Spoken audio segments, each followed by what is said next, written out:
11वीच्या प्रवेश प्रक्रियेला तांत्रिक बिघाडामुळे थोडा ब्रेक लागला होता।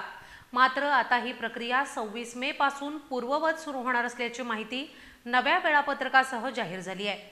विद्यार्थ्यांसाठी ही अत्यंत महत्त्वाची अपडेट असून आता वेळापत्रकानुसारच प्रत्येक टप्पा पार पाडावा लागणार आहे।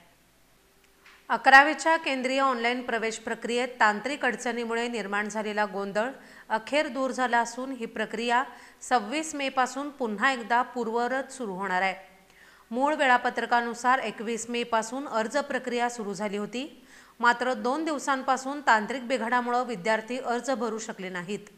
12 मे रोजीपर्यंत संकेतस्थळ पूर्ववत होईल असं शिक्षण संचालनालयाकडून सांगण्यात आलं होतं, पण बिघाड न सुटल्यामुळे ही प्रक्रिया पुढे ढकलण्यात आली। आता नव्या वेळापत्रकानुसार 26 मे सकाळी 11 वाजल्यापासून प्रत्यक्ष नोंदणी आणि पसंतीक्रम नोंदवण्याची प्रक्रिया सुरू होणार आहे।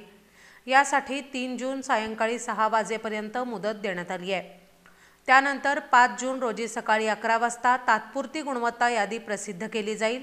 6 आणि 7 जून दरम्यान हरकती व दुरुस्तीची संधी विद्यार्थ्यांना दिली जाणार आहे। 8 जून रोजी अंतिम गुणवत्ता यादी प्रसिद्ध होईल।